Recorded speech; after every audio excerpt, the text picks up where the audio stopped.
नमो ज्ञानेश्वरा नमो ज्ञानेश्वरा निवृत्ती उदारा सोपान देवा मुक्ताबाई नमो त्रिभुवन पावनी आद्यत्रय जननी देवांची जयांची केलिया स्मरण होय सकळ विद्यांचे अधिकरण तेची वंदू श्रीचरण श्री गुरूंचे ते नमस्कारोनी आता ओम नमोजी आद्या वेद प्रतिपाद्या जय जय स्वसंवेद्या आत्मरूपा देवा तुची गणेशू सकलार्थमती प्रकाशू मने निवृत्ती दासू अवधारी जोजी कैवल्य साम्राज्य चक्रवर्ती विश्वमौली ज्ञानोबाराय सकल ब्रह्मनिष्ठ गुरुजनांच्या परमकृपेने ज्ञानोबारायांच्या मुखारविंदातून सत्यवादाच्या तपातून सकल साधकीय जगताचा उद्धार करण्याकरता ज्या एका अलौकिक ग्रंथाचं प्रगटीकरण झालं अशा अभूतपूर्व असणाऱ्या मराठी सारस्वतातला फार महत्त्वाचा अलंकार अर्थात ग्रंथसम्राज्ञी श्री भगवती ज्ञानेश्वरी आणि त्या ज्ञानेश्वरीचं यथामती यथावकाश ज्ञानोबारायांच्याच आणि सकल गुरुजनांच्याच परमकृपेने चिंतन करण्याला प्रारंभ आपण करत आहोत.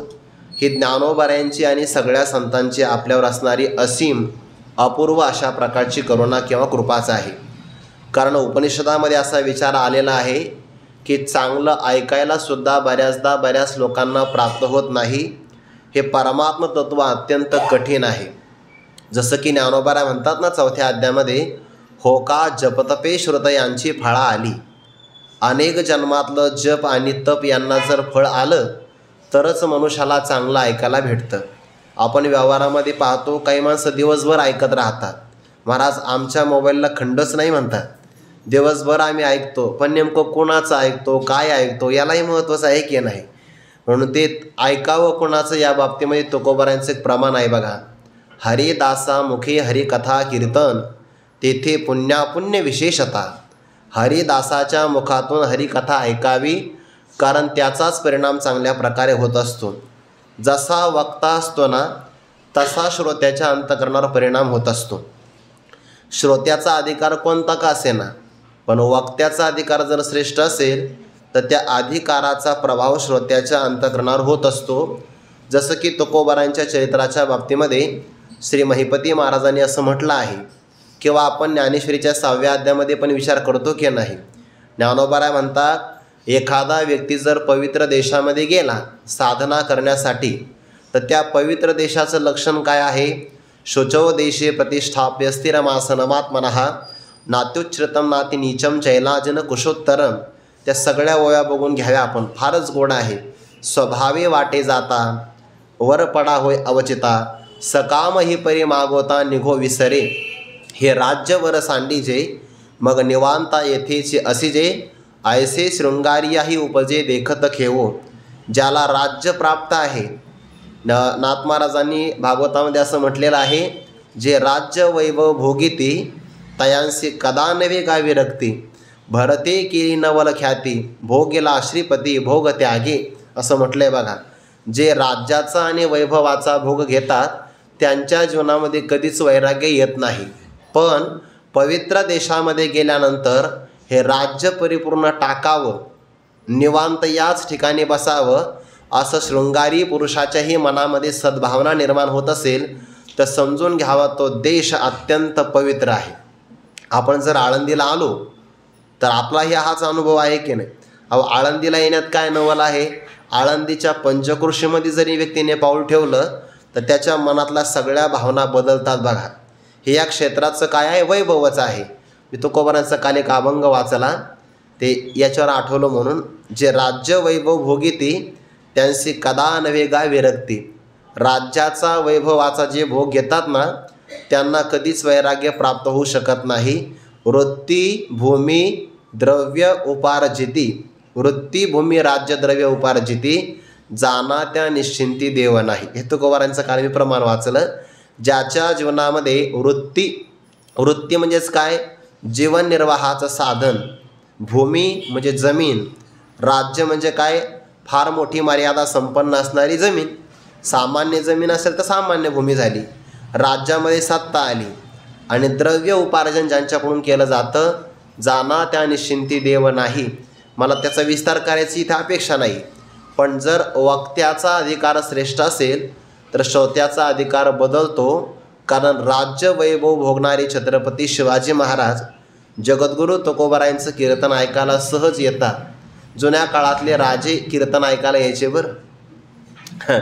तेवढा अधिकारही फार मोठा असेल ना, कारण हिंदवी स्वराज्य व्हावं हे जर माध्यम असेल तर त्याकरता राजाही तेवढा अधिकाराचा असावा लागेल. आणि जगद्गुरू तुकोबारायांचं एकच कीर्तन ऐकलं.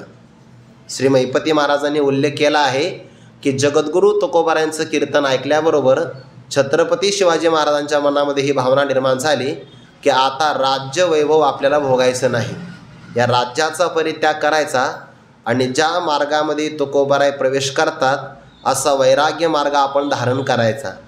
पण तुकोबारायांनी त्यांना उपदेश केला की तुम्ही राजे आहात आणि ज्याच्या वाट्याला जे जे कर्म आलं आहे तेच कर्म त्याने ईश्वराची आज्ञा म्हणून करावं. क्षत्रियाला राज्य पालन हे कर्म सांगितलं आहे आणि जे ज्याने कर्म केलं तेच कर्म त्याला अंतःकरण शुद्धीद्वारा मोक्षापर्यंत घेऊन जाणार असतं बरं. आता आपण कर्माचा विचार करतो, पण आपल्या वाट्याला कोणतं कर्म आलं आहे? आपल्या वाट्याला एकच कर्म आहे, ब्रह्मचर्य धर्म घोकावी अक्षरे. आपण जर ब्रह्मचर्य आश्रमामध्ये राहत असू तर आपलं एकच कर्तव्य कर्म आहे की रात्रंदिवस आपण अक्षराची सेवा केली पाहिजे. अक्षराची सेवा म्हणजे पारायण करावं, श्लोक पाठ करावे. अक्षराच्या सेवेमध्ये कीर्तन पाठ करणं येत नाही, हे महत्त्वाचं आहे. अक्षराच्या सेवेमध्ये पारायण केलं पाहिजे, श्लोकाचं उच्चारण केलं पाहिजे, मंत्र जप केला पाहिजे. हे ब्रह्मचर्य धर्म आहे आपला. आणि जर आपण प्रामाणिकपणाने अभ्यास करणं या धर्माचं पालन केलं तरच तो धर्म आपल्याला अंतःकरण शुद्धी करून देणार आहे. म्हणून ज्ञानोबारायांच्या ज्ञानेश्वरीची अक्षरांची सेवा करणं हाच आपला धर्म आहे, हेच आपलं कर्म आहे. ज्ञानोबारायांचं मानसिक ध्यान करणं, मानसपूजा करणं हीच आपली उपासना आहे. किंवा ज्ञानेश्वरीच्या पारायणाची प्रदक्षिणा करणं हीच आपली उपासना आहे. आपल्याला वेगळ्या प्रकारचं कर्म करावं आणि उपासना करावी असं आपल्यासमोर सध्या तरी कोणत्याही प्रकारचा विकल्प येऊच नाही. एवढंच करत राहावं. म्हणून पवित्र देशामध्ये गेल्यानंतर जशी भूमिका बदलते किंवा चांगल्या वक्त्याच्या मुखारविंदातून श्रवण केलं की श्रोत्याच्या अंतःकरणाची भूमिका बदलते. आणि हे ऐकायला जर भेटत असेल तर समजून घ्यावं त्या सगळ्या श्रोत्यांनी अनंत जन्मातलं फार मोठं पुण्य केलं आहे. उपनिषदातलं एक प्रमाण आहे, श्रवणायापि बहुभिर्योन लभ्यः. हे परमात्म तत्व श्रवण करायला सुद्धा बऱ्याच लोकांना मिळत नाही. आपण जर व्यवहारामध्ये पाहिलं ना, एखाद्या व्यक्तीला आपण म्हटलं का हो तुम्ही आयुष्य एवढं सगळं तुमचं गेलं तर तुम्ही कधी पंढरपूर आळंदी वगैरे पाहिलं का? महाराज वेळच मिळाला नाही म्हणे. संपूर्ण आयुष्य निघून गेलं, महाराष्ट्रामध्ये जन्म आला पण त्याला आपल्या गावाच्या बाहेर सुद्धा जाता आलं नाही. काय उपयोग आहे? म्हणून श्रवणाकरता सुद्धा हे बऱ्याच लोकांना मिळत नाही. आणि जर अध्यात्माचं श्रवण करायला मिळत असेल, गुरुवारी डॉक्टर बाबा सांगत असतात श्रवण करायला मिळावं म्हणजे अगोदर ते ऐकावं, ऐकल्यानंतर ते कळावं, कळाल्यानंतर पटावं आणि पटल्यानंतर त्यातच रंगून जावं. याला भोगत्या अवस्थेमध्ये चिंतन असं म्हणतात. या ज्या व्यक्तीच्या अंतःकरणामध्ये या ग्रंथाच्या विषयी गौरवबुद्धी असेल ना, ज्याला आपण महिमान किंवा महत्त्वबुद्धी असं म्हणतो, त्याला हे सोडून इतर काही करावंसंच वाटत नाही किंवा ते ऐकावंसं वाटत नाही. पसायदानामध्ये एक ओवी आली बघा, 9 ओव्या आल्या. त्या 9 ओव्यामध्ये 3 ओव्यामध्ये संत महापुरुषांचं वर्णन आहे. जसं की चंद्रमे जे अलांछन, मार्तंड जे तापहीन, ते सर्वाही सदा सज्जन. इथं सज्जनांचं वर्णन आलं. त्याच्या अगोदर वर्षत सकळ मंगळी. 3 ओव्यामध्ये संतांचं वर्णन आहे. 9 ओव्यापैकी 3 ओव्या संतांच्या वर्णनामध्ये आहे. एका ओवीमध्ये तर पसादानाची प्रस्तावना आहे. अंतिम ओवीमध्ये येणेवरी ज्ञानदेव सुखिया झाला, म्हणजे 5 ओव्या गेल्या. त्याच्यामध्ये पुन्हा 3 ओव्यामध्ये जगाकरता मागितलं आहे आणि 1 ओवी मात्र अशा विशिष्ट अधिकाऱ्याकरता ज्ञानोबाऱ्या मागणी करतात. आणि ग्रंथोपजीविये विशेष लोकीये दृष्टादृष्ट विजय व्हावेची. या लोकामध्ये एक विशिष्ट व्यक्ती आहे. कोणता? ग्रंथ हे ज्याचं जगण्याचं साधन आहे, विक्री करून नाही. ग्रंथ हे ज्याच्या जगण्याचं साधन आहे म्हणजे जसं आपल्याला जगण्याकरता अन्न आवश्यक आहे किंवा जगण्याकरता पाणी आवश्यक आहे, त्याहीपेक्षा श्वास अत्यावश्यक आहे. जर अन्न नाही मिळालं तर काही दिवस आपण जिवंत राहू शकतो, पाणी नाही मिळालं तरी पण राहू शकतो, पण श्वास नाही मिळाला आणि 2-3 घंटे जिवंत राहिला असं मात्र होऊ शकत नाही. जसं अन्न, जल आणि श्वास जगण्याकरता आवश्यक आहे, तसं ज्या व्यक्तीच्या जीवनामध्ये ग्रंथ वाचन केलं तरच तो जगतो. आणि जर त्याला ग्रंथाची सेवा नाही करता आली तर त्याला असं वाटतं की आज आपण जगलोच नाही. असे काही काही व्यक्तिमत्व आहेत की नाही. आपण कायम एक उदाहरण पाहत असतो. इंग्रजांच्या काळामध्ये स्वानंद सुखनिवासी गुरुनाम गुरु सद्गुरू जोग महाराजांच्या परंपरेमध्ये गुरुनाम गुरु श्री मारुतीबाव गुरव होऊन गेले बघा. त्यांच्या परंपरेमध्ये एक उदाहरण सांगितलं जातं चरित्रामध्ये की इंग्रजांनी त्या काळामध्ये सगळ्या गुरु लोकांना अटक केलं. नाही तर राजगुरुनगर किंवा खेड आहे ना, त्या तुरुंगामध्ये बंदिवासामध्ये टाकलं. मग आता बंदिवासामध्ये टाकलं, दुसरा दिवस उजाडला. आता ते कैदी लोक सगळे जेवणाकरता रांगेत उभे राहिले. त्यामध्ये मारुतीबाबा आलेच नाही. तिथे असणाऱ्या जेलरने आग्रह केला की तुम्हाला जेवावं लागेल. ते मी जेवणार नाही. म्हणून का? ज्ञानेश्वरी वाचल्याशिवाय मी पाणीसुद्धा पित नाही तर अन्न कसं काय सेवन करणार आहे. ते म्हणजे तुम्हाला जेव्हा हट्ट सोडायला म्हणे हट्ट नाही सोडणार, मी एक वेळेस प्राण सोडीन, पण माझा असणारा मी आग्रह नाही सोडणार. काय निष्ठा आहे? काय निष्ठा आहे, बरोबर आहे की नाही. आता त्यांची निष्ठा एकीकडं आणि काही लोक कीर्तन तर करतात पण म्हणतात बा त्यांना ज्ञानेश्वरीसुद्धा माहिती नाही. ही निष्ठा कुठं आहे? निष्ठा काय असेल? ती बातमी जेव्हा कळाली, मामासाहेबांपर्यंत बातमी गेली, जेलरला पत्र पाठवून सांगितलं की त्यांचा नियमच असा आहे, ते ज्ञानेश्वरी वाचल्याशिवाय पाण्याचा घोटसुद्धा प्राशन करत नाही, त्यामुळे तुम्ही त्यांना ज्ञानेश्वरी वाचण्याकरता परवानगी द्या. मारुतीबाव गुरव यांना ज्ञानेश्वरी वाचण्याची परवानगी पण दिली आणि परिणाम असा त्यांनी तुरुंगामध्ये असताना सगळ्यांना ज्ञानेश्वरी सांगितली. त्यांच्या बाबतीमध्ये काय सेवा असेल? ज्ञानेश्वरी असा विचारणारा भेटला की कंटाळाचं नाही. त्यांच्या एवढी ज्ञानेश्वरी कोणीच सांगितलं नाही बरं का आजपर्यंत. इतके कोणीच नाही सांगितले. 2 महिन्यात तर 2 महिन्यात, 4 महिन्यात तर 4 महिन्यात, एखादा म्हटलं एकाच महिन्यात ज्ञानेश्वरी सांगायची, 6-6 तास ज्ञानेश्वरी सांगायची. इतके सांगितले की सांगता त्यांच्या फुफ्फुसांची चाळणी झाली. कधी कधी बोलता बोलता रक्त यायचं, पण ज्ञानेश्वरीत खंड नाही केला. मारुती बाबांचं जीवन बघा तुम्ही, इतकं वय आहे, या वयामध्ये सुद्धा किती सकारात्मक ऊर्जा आहे बाबांकडे.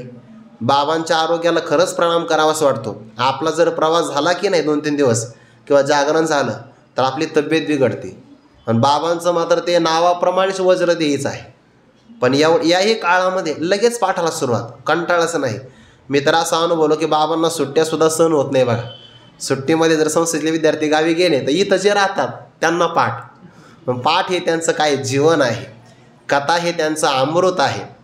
किती त्यागी जीवन आहे, कारण त्यांची वृत्ती सांगता सांगता अंतर्मुख होते आणि त्या रसाला ग्रहण करते. किंवा आपण डॉक्टर बाबांचं जीवन पाहिलं, त्यांच्या जीवनाच्या आरोग्याचा विचार केला तर आपल्यासारखा व्यक्ती तगच धरू शकत नाही.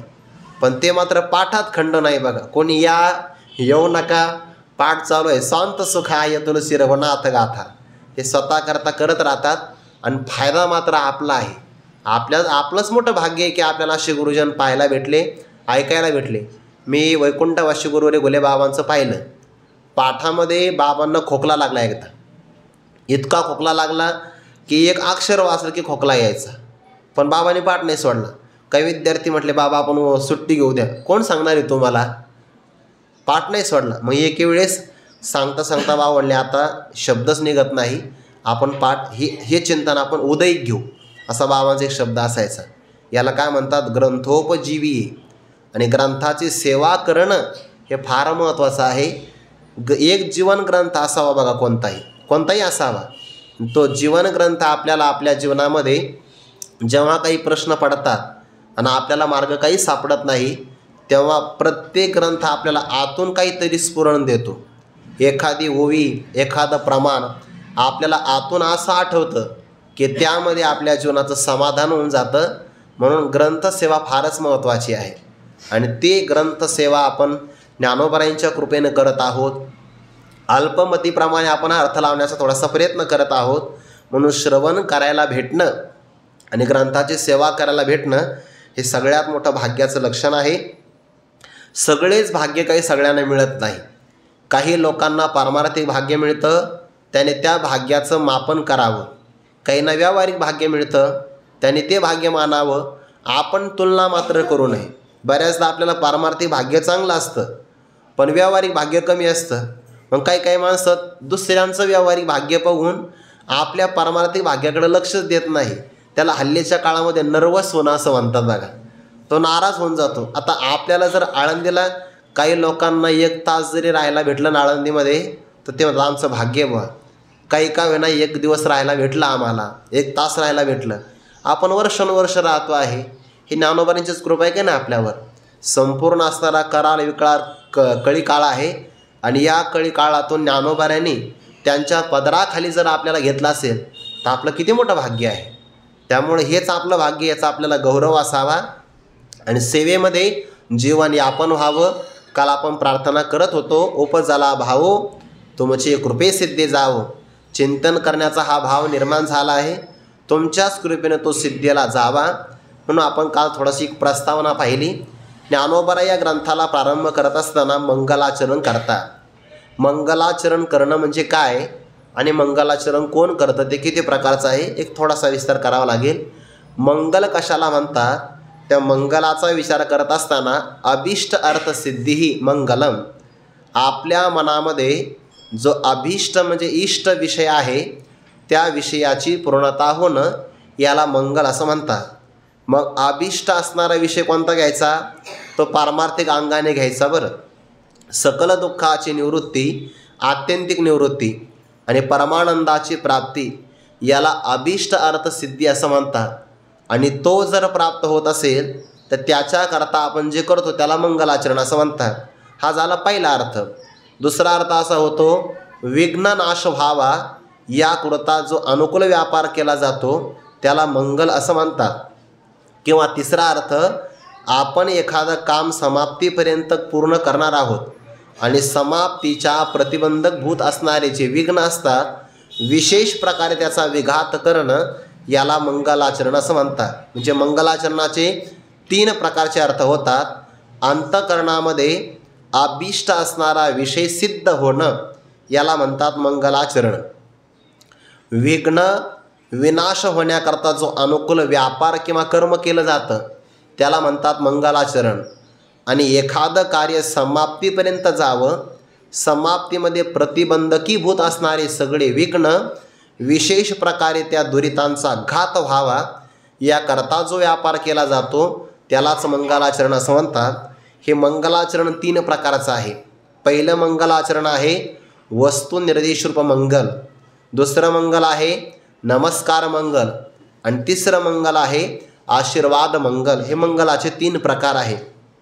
मग मंगलाचरण करतं कोण, जे शिष्ट लोक असतात ना तेच मंगलाचरण करत असतात. व्यवहारातला शिष्टार्थ वेगळा आहे आणि परमार्थातला शिष्टार्थ वेगळा आहे. एखादा व्यक्ती आपण नमस्कार केल्यानंतर सुद्धा नमस्कार करत नसेल तर माणूस म्हणतो तो लय शिष्ट झाला. तो इथं अर्थ नाही घ्यायचा.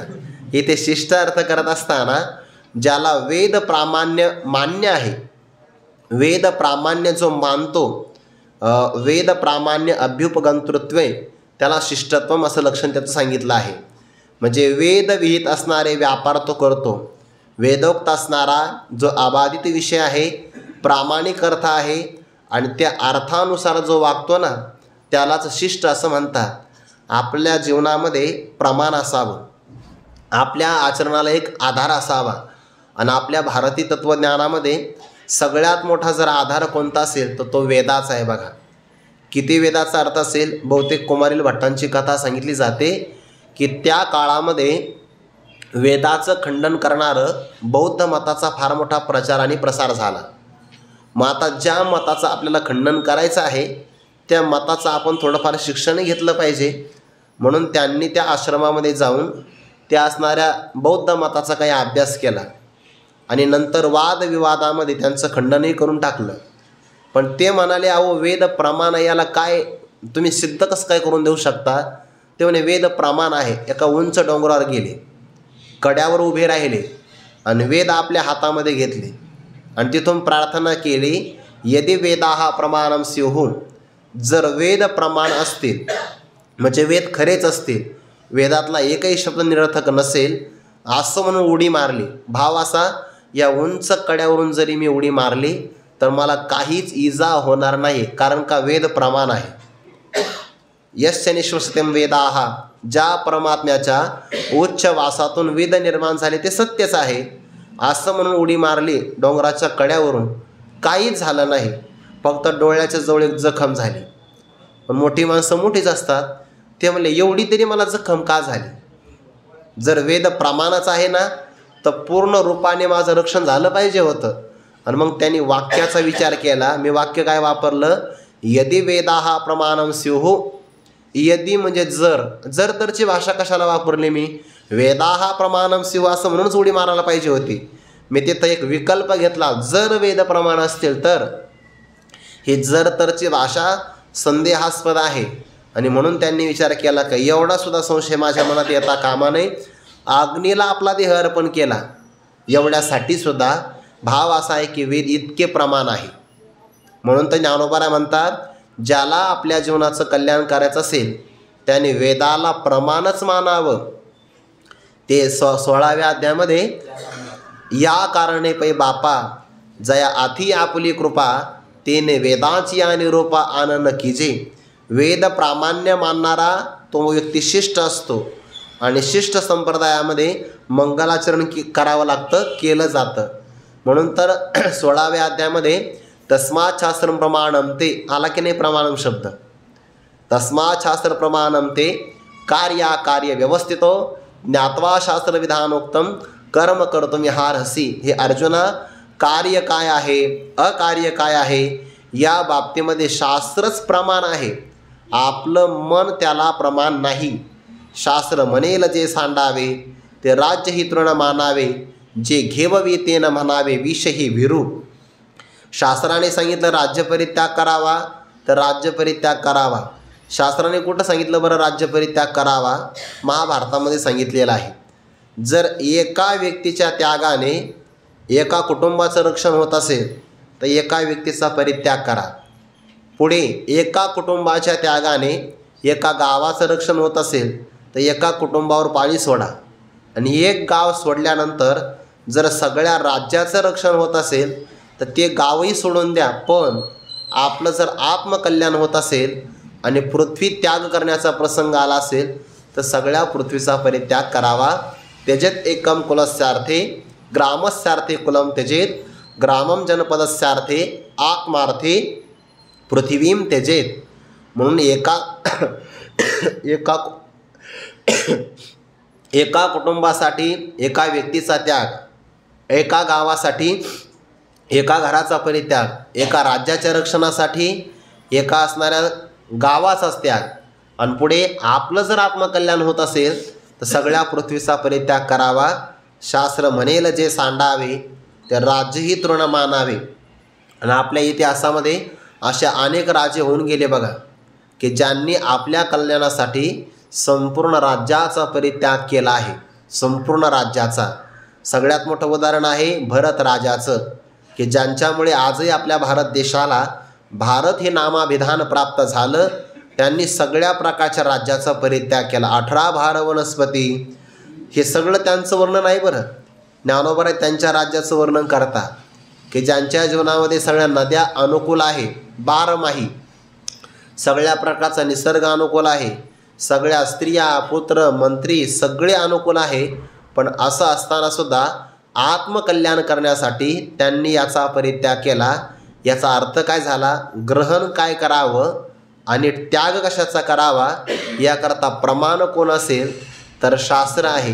ज्ञानोबाने त्या ठिकाणी शास्त्र म्हणून वेदाचा उल्लेख केला आहे बरं. या कारणे पै बापा जया आथी आपुली कृपा तेने वेदाची आणि रोपा आनन कीजे. कारण का जो जगी समान सकृप हिताहित दाविता दीप किंवा अहितापासून काढिती हित देवने वाढविती नाही का श्रुती परोते माऊली जगा. अहितापासून काढणारी हित देऊन आपलं पोषण करणारी श्रुतीसारखी माता जगामध्ये दुसरी कोणती नाही. आणि अशा असणाऱ्या वेदाला जो आपल्या जीवनामध्ये शिरोधार्य मानतो प्रमाण मानतो त्याला शिष्ट असं म्हणतात. हल्लीच्या काळातल्या बुद्धिवंत लोकांचं एक दुर्दैव आहे. ते आपल्या वेदशास्त्राला, पुराणाला, अनेक प्रकारच्या स्मृतिशास्त्राला प्रमाण नाही मानत. ते म्हणतात यातलं बरंचसं काही चुकीचं आहे किंवा यातलं काही योग्य नाही असं म्हणून वेदामध्ये काही ना काहीतरी दोष पाहतात. पण असे बुद्धिमंत जे स्वतःला म्हणतात की नाही, ते कोणाच्या तरी पुस्तकाचा अभ्यास करतात आणि ज्याने ते पुस्तकं लिहिले असतात त्यांच्या चरित्राचा काही धडविचार नसतो. व्यसनी लोकांचे पुस्तकं, चारित्र्याचा अभाव असणाऱ्या लोकांचे पुस्तकं अभ्यासामध्ये ते मानतात, म्हणजे त्यांचं खरं मानतात. पण दुर्दैव असं आहे की संत वाङ्मय मानत नाही, वेदाला प्रमाण मानत नाही किंवा स्मृतिशास्त्राला मानत नाही. ते त्यांचं दुर्दैवच आहे. गुरुवारी मारुती भाव सांगत असतात, काही लोक मानत नाही बघा, म्हणतात आम्ही बुद्धिवादी आहे. भाव म्हणतात तुझी बुद्धीच किती आणि तो विचार काय करतो आहे. वेद प्रमाण आहे बघा. ज्याच्या जीवनामध्ये वेद प्रमाण आहे त्या व्यक्तीला शिष्ट असं म्हणतात. आणि शिष्टांच्या संप्रदायामध्ये कोणत्याही ग्रंथाला प्रारंभ करायचा असेल तर मंगलाचरण केलं जातं.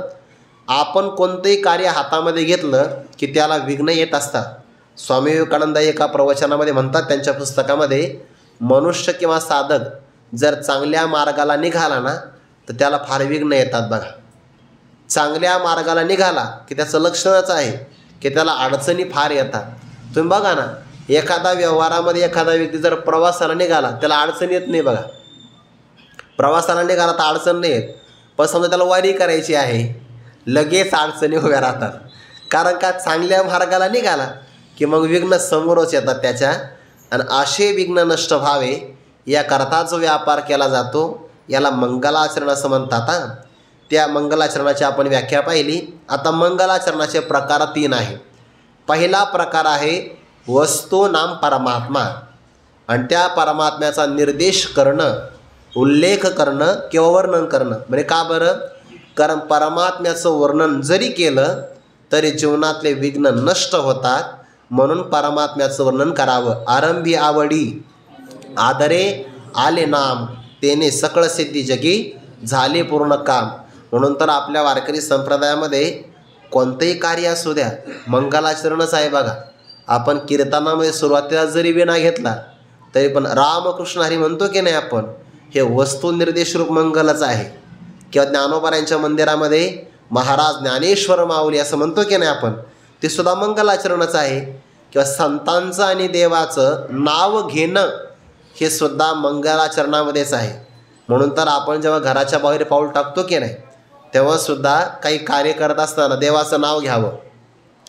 मी असं ऐकलं एका महात्म्यांच्या मुखातून, ते वाक्य किती गोड आहे बघा. ते म्हटले, आपण प्रवासाला निघालो तर देवाचं नाव घ्यावं मग गाडीमध्ये बसावं, म्हणजे आपल्याला कोणतं विघ्न येत नाही.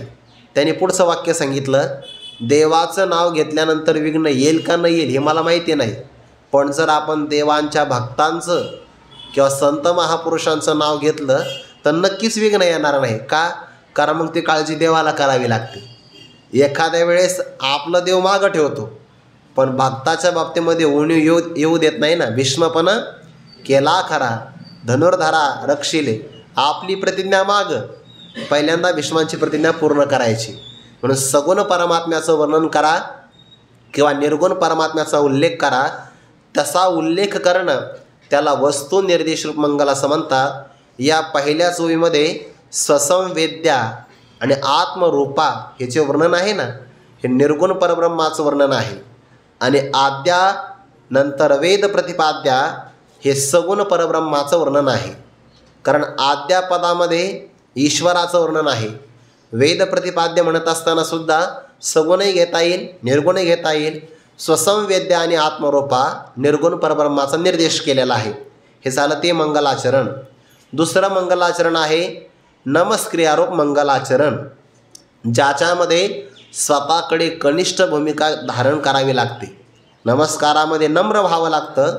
स्वतःकडे अपकर्षाची भूमिका धारण करून आपल्याला बोध प्राप्त व्हावा याकरता जो अनुकूल व्यापार केला जातो त्या व्यापाराला नमस्कार मंगल असं म्हणतात.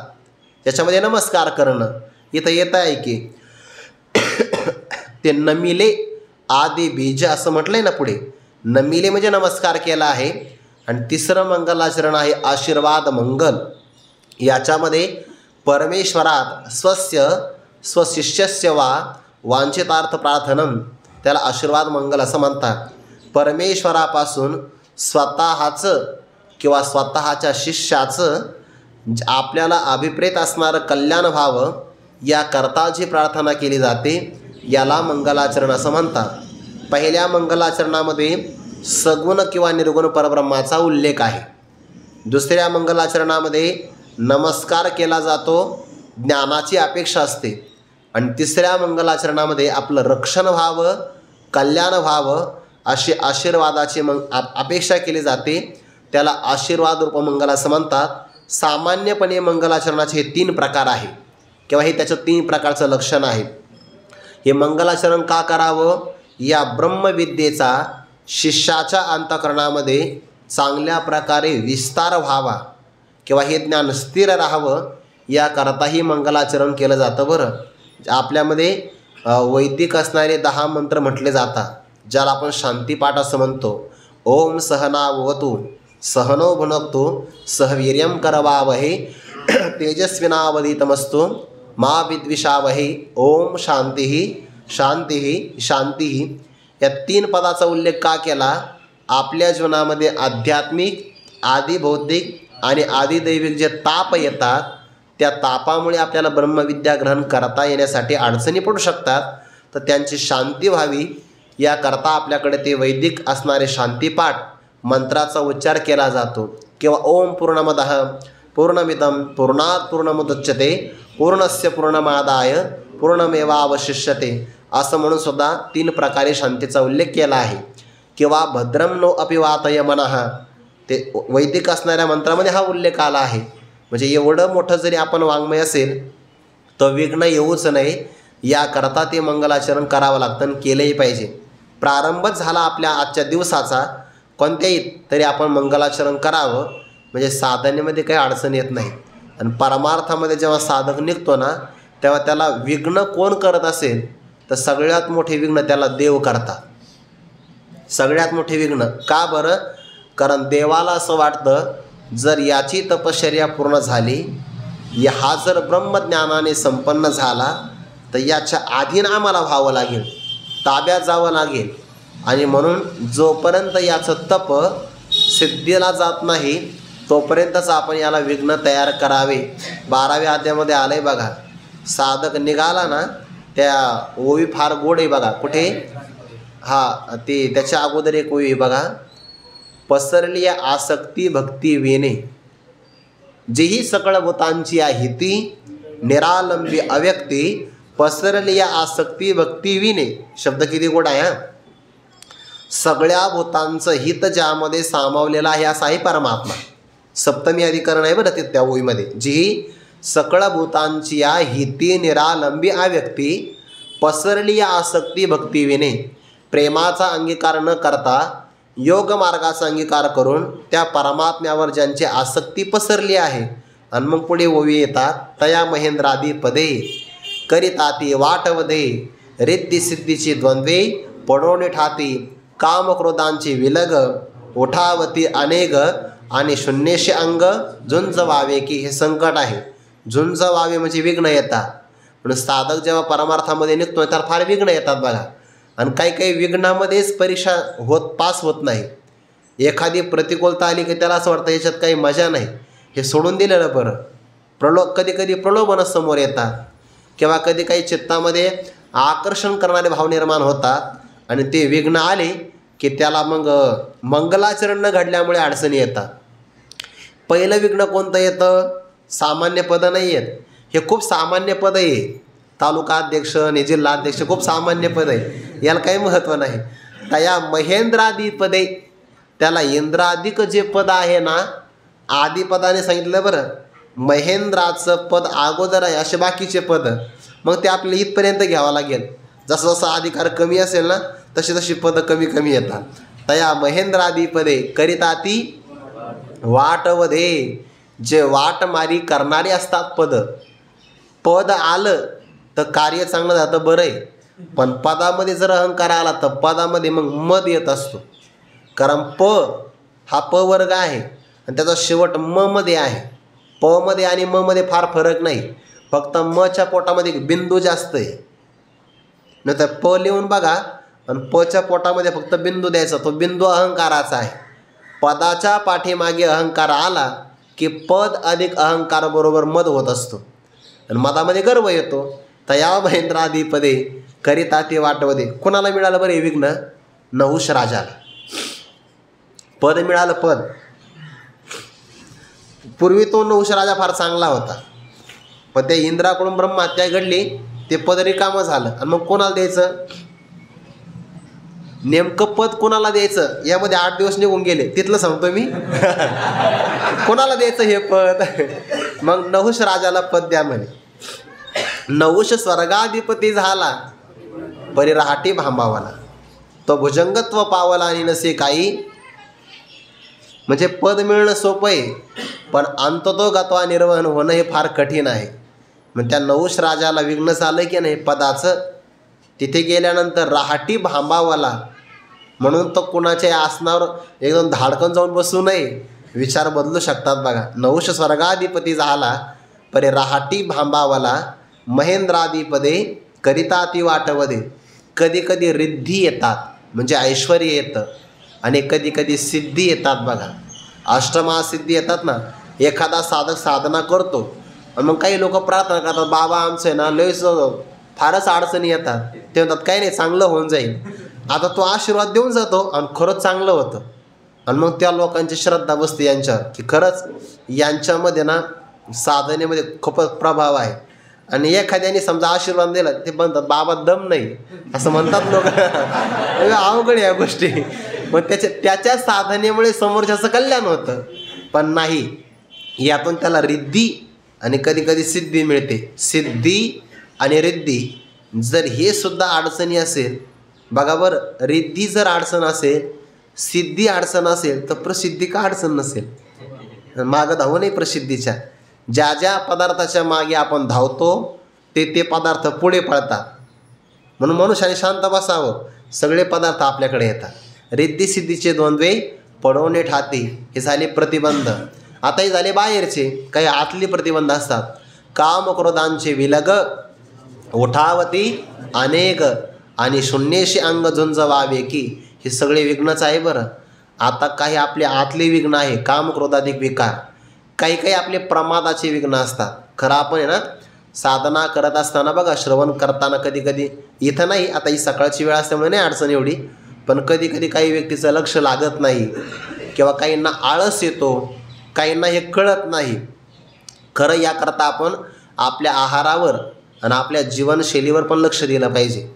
कधी कधी जर आपला रात्रीचा आहार चुकला तर आपल्याला सकाळी आळस येऊ शकतो, किंवा आपल्यामध्ये प्राणायामाचा किंवा व्यायामाचा जर अभाव असेल तर आरोग्याची समस्या निर्माण होऊ शकते. हे सुद्धा एक विघ्नच आहे एक प्रकारचं, पण तेही विघ्न येऊ नये. सगळ्यात महत्त्वाचं विघ्न कोणतं असेल तर आरोग्याचं. बाबा सांगतात बघा पाठामध्ये, देही आरोग्य नांदते भाग्य नाही या परते. मारुती बाबांचे वाक्य बऱ्याच कीर्तनामध्ये असतं. आरोग्यसुद्धा महत्त्वाचं आहे, कारण ऐकण्याकरता सुद्धा एक प्रसन्नताच असावी लागते. या सगळ्या विघ्नाचा नाश व्हावा याकरता मंगलाचरण केलं जातं. मग इष्टदेवतेचं मंगलाचरण करा, नमस्कार करा किंवा आशीर्वादाची याचना करा. जर आपण अमृतानुभवाचा विचार केला ना, तर पहिल्याच श्लोकामध्ये 2 प्रकारचं मंगलाचरण आहे बघा.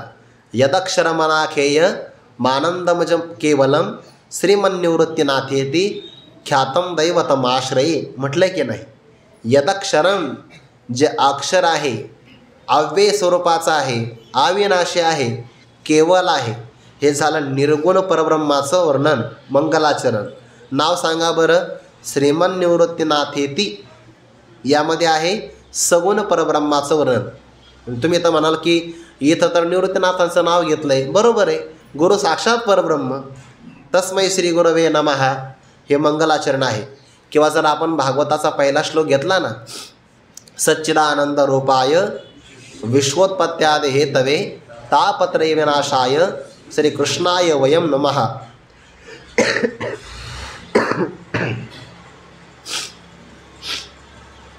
या श्लोकामध्ये सगळ्याच प्रकारचे मंगलाचरण आलेले आहे, सगळ्या प्रकारचे. सच्चिदानंद रूपाय यामध्ये निर्गुण परब्रह्माचं वर्णन आहे. विश्वोत्पत्त्यादी हे तवे यामध्ये ईश्वराचं वर्णन आहे. श्रीकृष्णाय यामध्ये सगुण परब्रह्म आले. 3 आले बरं. एक तर आहे निर्गुण निराकार परब्रह्म, नंतर सगुण निराकार ईश्वर आणि सगुण साकार श्रीकृष्ण परमात्मा. म्हणजे 3ही तत्वाला नमस्कार केला आहे. तापत्रय विनाशाय यामध्ये आशीर्वादाची याचना आहे. आणि वयम नुमः म्हणत असताना नमस्कार मंगल आहे. एका श्लोकामध्ये 3 आले बरं. 3 पण काय रचना गोड असेल. श्लोक एकच आहे पण सगळ्या प्रकारचं मंगलाचरण साधलं आहे. मंगलाचरण का करावं, विघ्न नष्ट व्हावं. आणि त्यामध्ये 3 ताप घेतले. एक आहे आध्यात्मिक, आदिभौतिक आणि आदिदैविक. हे 3ही ताप प्रतिबंध निर्माण करतात.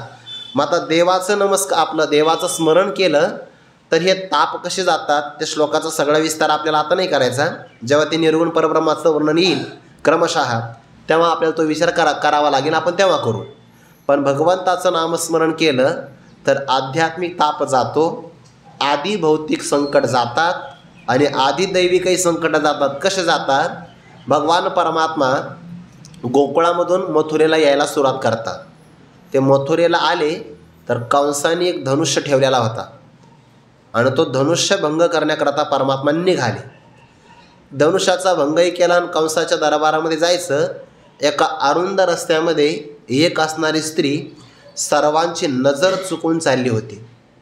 कारण लोक तिची चेष्टा करायचे, फार मोठी चेष्टा करायची. ती सगळ्यांची नजर चुकून चालली पण तिच्या हातामध्ये मात्र सुगंधी उटी होती. आणि भगवंताला त्या सुगंधी उटीचा वास आला. भगवंताने दादाला विचारलं, दादा सुगंधी असणाऱ्या उटीचा मला सुगंध या ठिकाणी दरवळल्यासारखा वाटतो आहे, नेमकं कोण घेऊन चालला असेल. आणि त्या सुगंधाचा शोध घेत घेत परमात्मा त्या गल्लीमध्ये उभा राहिले. समोर असणारी स्त्री आणि परमात्मा समोरासमोर उभे राहिले. ते भगवंताला चुकून जाण्याचा प्रयत्न करते तर परमात्मा तिच्या समोर उभा राहतात. दुसऱ्या बाजूला गेली की त्याही समोर परमात्मा उभा राहतात. आणि भगवान तिला म्हणतात, ही सुंदरी असं म्हटल्याबरोबर तिला राग आला. ती म्हटले, या मथुरेतले सगळे माणसं माझी चेष्टा करतात आणि तुम्ही तर प्रवासी दिसतात, तुम्ही माझी चेष्टा करतात. म्हणे मी चेष्टा नाही करत. उपहास करता, उपहासही करत नाही. म्हणे का बरं. अहो मी कुब्जा आहे, सगळ्या ठिकाणी माझ्या शरीरामध्ये व्यंग आहे. असं असताना लोक माझी निंदा चेष्टा उपहास करतात. त्यांचे ते अपशब्द ऐकायला येऊ नये म्हणून मी मुख्य रस्त्याने प्रवास न करता या अरुंद असणाऱ्या गल्लीतून प्रवास करते. सेवा काय करते, काही नाही. दररोज कंसाच्या अंगाला चंदनाची उटी लेप करावा ही माझी सेवा आहे. आणि त्या सेवेतून उतराई झाली की मी माझ्या घरी जाते. पण लोक माझी चेष्टा करतात आणि तू सुद्धा मला सुंदरी म्हणतो. परमात्मा म्हणाले, खरंच तू सुंदर आहे. म्हणे कशी काय सुंदर आहे, अंगावर तर माझं काही सौंदर्यच नाही. भगवान म्हणाले, मी बाहेरचं सौंदर्य पाहतच नाही, आंतरीची घेतो गोडी, पायजोडी भावाची. तुझ्या आतमध्ये असणारं जे अंतःकरण आहे ना, ते अंतःकरणातली मी गोडी घेतो आणि अंतःकरणातून तू खऱ्या अर्थाने सुंदर आहे. असं म्हटल्याबरोबर तिला थोडंसं हायसं वाटलं, समाधान वाटलं. आणि भगवंताने सांगितलं, ही चंदनाची ओटी थोडीशी आमच्याही अंगाला लाव ना. मग तिने विचारलं, तुम्ही कोण आहात. भगवान म्हणाले, मला कृष्ण कन्हैया असं म्हणतात. ते कन्हैया नाव तिने ऐकला, झालं तिचं मंगलाचरण. भगवंताला ओटी लावते की नाही, आणि ओटी लावता लावता भगवंताने तिच्या हनुवटीला स्पर्श केला आणि थोडासा जोर लावून तिला उचललं वरती. ज्या ज्या ठिकाणी तिचं अंग वाकलं होतं ते सगळं अंग भगवंताने सुंदर करून टाकलं. सगळं तिच्या जीवनामध्ये आध्यात्मिक दुःख होतं ना, ते आध्यात्मिक दुःख भगवंताच्या स्मरणामुळे गेलं. म्हणून हे झालं तापत्रय विनाशापैकी आध्यात्मिक दुःखाचा परिहार. आधी भौतिक असणारं दुःख येतं तर गोपाळांच्या जीवनामध्ये आघासुर आला. अजगराचं रूप धारण केलं त्याने. आणि अजगराचं रूप धारण करून एक असणारा आपल्या मुखाचा भाग जमिनीला लावला आणि एक जबड्याचा भाग आकाशापर्यंत गेला आणि आपली असणारी जीभ त्याने बाहेर काढली. सगळे गोपाळ तिथं गायी वासरं चारण्याकरता निघाले आणि भगवंताला म्हणतात, प्रभो बघा ना म्हणे केवढा मोठा पर्वत आहे आणि या पर्वतामध्ये किती मोठी गुफा आहे. आज तागत आपलं लक्षच का बरं गेलं नसेल. भगवान म्हणाले काय माझे गोपाळ भोळे आहे, भक्त आहेत आणि भक्ताच्या नजरेमध्ये द्वैत नसतं. यांना असुरसुद्धा असुरूपाने वाटत नाही, यांना शत्रूसुद्धा शत्रुरूपाने वाटत नाही. सृहन मित्रारिदाशन मध्यस्थ द्वेषबंधुषु साधुष्वपीच पापेषु समबुद्धिर्विशिष्यते. हे माझे भक्त आहेत. यांना हा आगासूरसुद्धा आगासूर वाटत नाही आणि काहीच विचार न करता त्या आगासुराच्या मुखामध्ये ते प्रवेश करतात. त्यांनी ती जीभ बाहेर काढली होती की नाही. ते गोपाळ म्हटले वा वा प्रभो, या गुफेमध्ये जाण्याकरता काय रस्ता तयार झाला चांगला. ती होती त्याची जीभ. म्हटले वा, हा रस्ता तर रबराचा वाटतोय बघा, इथे काही अडचणच नाही. दगडं पायाला लागण्याची गरज, अनवाणी पायाने जरी चालला तरी चांगल्या प्रकारे आपला प्रवास होऊ शकतो. त्या सगळ्यांनी आगासुराच्या मुखात प्रवेश केला. पण तो आगासूर वाट पाहत होता या भगवान परमात्म्याची. भगवान म्हणले याचा उद्धार आपल्याला करावाचा लागेल. परमात्मा जेव्हा आगासुराच्या मुखात जातात, कारण हे चोर व्याघ्र सर्प आहे की नाही, याच्यापासून जे होते दुःख, याला आदिभौतिक दुःख म्हणतात ना. म्हणून त्या सर्पामध्ये मी आगासूर घेतो आहे बरं, ती व्याख्या बघून घेतो आहे, म्हणजे उगाच चुकायला नको. आता हे सगळं चालू आहे ना शूटिंग. त्याच्या मुखात प्रवेश केला आणि तो भगवंताची वाट पाहत होता. जसे परमात्माने मुखात प्रवेश केल्याबरोबर त्याने आकाशापर्यंत गेलेला आपला जबडा बंद केला. आतल्या असणाऱ्या विषाग्नीमुळे सगळे गोपाळ बेशुद्ध झाले आणि भगवंताने आपलं विराट स्वरूप प्रगट केलं. गिळिता आघासूर चिरुनी सांडे लावू. तो जेवढं मुख मोठं करू शकतो भगवंताने त्याचा तो जबडा फाडला. ते गोपाळ बेशुद्ध झाले होते, पण भगवंताने जो दृष्टी सवेची विष फेडी, नजर टाकल्याबरोबर त्यांच्या जीवनातलं ते विष दूर केलं. गोपाळांना जे दुःख आलं होतं ते होतं आदिभौतिक दुःख, ते परमात्म्याने निवारण केलं. कुब्जेचं आध्यात्मिक दुःख होतं, गोपाळावर आलेलं आदिभौतिक आगासुराचं दुःख होतं. आणि जेव्हा इंद्राने मेघाला आज्ञा केली 7 दिवसापर्यंत पाऊस पाडला, ते भगवंताने सांगितलं यज्ञ करायचा नाही. यज्ञ करायचा असेल तर विरक्त देवाचा करायचा, जो कायमच भोगासक्त आहे. तेतम भुक्ता स्वर्ग लोकम विशालम. हे सगळे अश्नंती दिव्यान देवी देव भोगान, हे फक्त दिव्य भोगाचा उपभोग घेतो आहे. अशा इंद्राचं पूजन नाही करायचं. मग ज्याच्यामुळे आपलं अभिष्ट कल्याण होतं त्या ईश्वराचं पूजन करावं. इंद्राचा यज्ञ बंद पडला, म्हणजे इंद्रासाठी चाललेला यज्ञ बंद पडला. अग्नीच्या मुखारविंदातून देवाला भोग प्राप्त होतो. जिथं अग्नीतच काही टाकलं नाही तिथं इंद्राला काय मिळणार. मग इंद्राच्या समोर काय सगळ्या प्रकारचे दिव्य भोग होते. नारदांनी जाऊन सांगितलं, म्हणजे तुम्ही असेच राहा, काही येणार नाही तुमच्या वाट्याला. म्हणे काय झालं, अरे आजपासून आता तुमच्या नावाने कोणी यज्ञच करणार नाही. म्हणजे कोण, प्रतिवर्षी केला जाणारा गोकुळातला इंद्रयाग आजपासून बंद होतोय. कोण आहे बंद करणारा. म्हणे बाळकृष्ण आहे, कृष्ण कन्हैया. असं गोकुळातले लोक उन्मत्त झाले. काय, जोपर्यंत मी रागवत नाही तोपर्यंतच मला देव म्हणतात, आणि एकदा जर मी रागवलो तर मग मात्र कोणालाही उरू देणार नाही. सावर्तक नावाच्या मेघाला आज्ञा केली आणि त्याला सांगितलं प्रलय काळामध्ये जेवढा पाऊस पडतो की नाही तेवढा पाऊस एकदम सगळ्या गोकुळावर पाडायचा. गोकुळातलं पाखरूसुद्धा राहिलं नाही पाहिजे, काहीच नाही, पक्षीसुद्धा वाचता कामा नाही. आणि मग पाऊस सुरू झाला. जुने लोक म्हणाले, म्हणे कन्हैया, यामुळेच आम्ही तुला म्हटलो होतो की तुझं कोणी ऐकू नये, पण काय करावं, म्हाताऱ्या लोकांचं कोण ऐकतं. नवीन तरुण बॉडी आली त्याच्या आता सप्ताह गेला सगळा. असं झालं की नाही, म्हाताऱ्यांचं कोण ऐकतंय. आता या संकटातून कोण वाचवणार. म्हणे ज्या गोवर्धनाचं आपण पूजन केलं आहे तोच आपल्याला वाचवणार. परमात्मा तिथपर्यंत गेले आणि फक्त आज्ञा केली. हात लावण्याचं निमित्त आहे. गोवर्धन पर्वताला उचललं आणि 7 दिवसापर्यंत सगळे भगवंताच्या मुखाचं अवलोकन करत होते. पण कृष्णाची या मुखे नाही भुकत आहात. कृष्णाच्या सुखामुळे मुखाकडे पाहत असताना त्यांना भूकही लागले नाही, तहानही लागले नाही. मग सावर्तक मेघ माघारी गेला आणि म्हणे काय झालं. म्हणे काहीच राहिलं नाही. म्हणजे गोकुळ काहीच राहिलं नाही. त्याने गोकुळ नाही, माझ्यातलं पाणीच काही राहिलं नाही, सगळं पाणी संपलं म्हणे. मग आता गोकुळाचं काय झालं तुम्हीच बघून या. आल्यानंतर सगळं गोकुळ पूर्ववत होतं. म्हणजे हे आदिदैविक दुःख आलं होतं ना देवापासून होणारं, हे सगळं दुःख परमात्म्याने निवारण केलं. आता जसं देवाने निवारण केलं तसं ज्ञानोबरांच्या पण जीवनामध्ये असे काही प्रसंग आहे की त्यांनी आध्यात्मिक, आदी भौतिक, आदी दैविक दुःख निवारण केले. जसं की रेडेश्वराचं आध्यात्मिक दुःख निवारण केलं, त्याच्या वेदना आपल्या अंगावर घेतल्या आहेत. हे सगळे दुःखाचे प्रकार संत निवारण करतात. आणि असं विघ्न निवारण व्हावं याकरता जो व्यापार केला जातो त्याला मंगलाचरण असं म्हणतात. त्या मंगलाचरणामध्ये काही देवता विघ्न विनाशन करण्याकरता प्रसिद्ध आहे. त्यापैकी ज्ञानोबराय गणेशाला नमस्कार करतात, गणेशाचं वर्णन करतात आणि आशीर्वादाची अपेक्षा करतात. तो विचार आपण उद्या पाहू. पुंडलिक वरदारी विठ्ठल श्री ज्ञानदेव तुकाराम माऊली ज्ञानेश्वर महाराज की जय. जगद्गुरु तुकाराम महाराज की जय. सद्गुरु जोग महाराज की जय.